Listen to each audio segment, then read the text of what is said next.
London taxis are supposed to carry food for horses. It's a rule which dates back to the time of the horse-drawn cab, a rule which has never been changed. There are equally strange rules in other countries. For example, in Switzerland, you may not wash your car on a Sunday. If you're happy about washing yourself, it's best not to live in Pennsylvania, in America. There, they have a rule against singing in the bathroom. And if you aren't able to read the rules, don't try to get married in Finland. People who can't read must stay single. Of course, these are old rules and regulations, which no one bothers to enforce anymore, but they show how rules influence every aspect of our lives.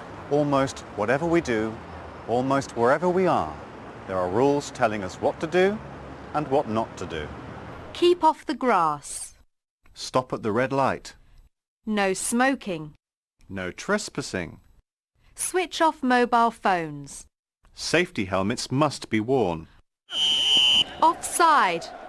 We accept such rules because they make sense. They are there for a reason. Without them, everything from a game of football to international trade would be almost impossible. Because rules apply to countries, to whole populations, as well as individuals. There are rules of war, for example, written into the Geneva Convention.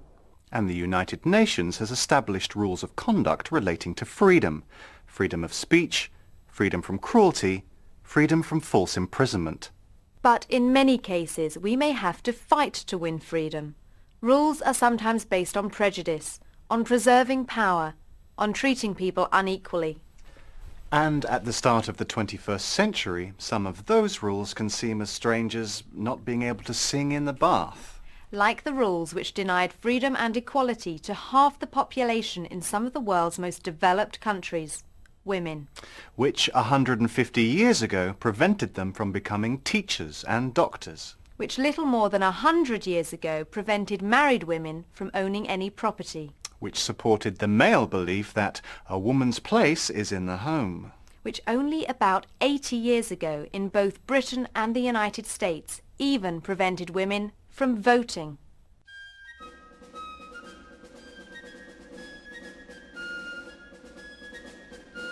In Britain, it was Emmeline Pankhurst who, together with her daughter Christabel, led the fight to change the rule, which meant that women had no say in who should govern them.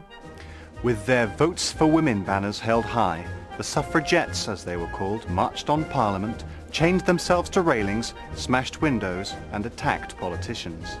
And this, don't forget, was at the beginning of the 20th century, when women were supposed to be the weaker sex.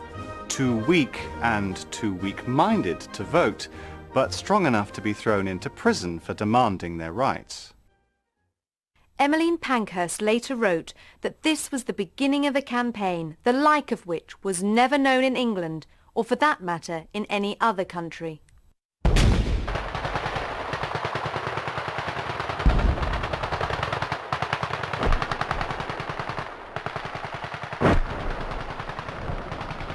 "1914 saw the start of a bigger campaign though, and faced with the horrors of the First World War, Emmeline Pankhurst persuaded the suffragettes to stop demonstrating and support the government in every way.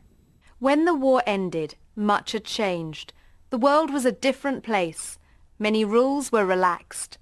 And in Britain, as well as other countries, there were new freedoms for all. In America, women were given the right to vote in 1920, and 8 years later, in 1928, the same was true for all women in Britain. But 1928 was also the year when Emmeline Pankhurst died. Against the background of the suffragettes, and the men before them who also had to fight for their democratic rights, maybe there's another rule. The rule which says that when we get what we want, we often don't want it. Today in Britain, where everyone over the age of 18 has the vote, something like 40% of people just don't bother to use it. But that's freedom.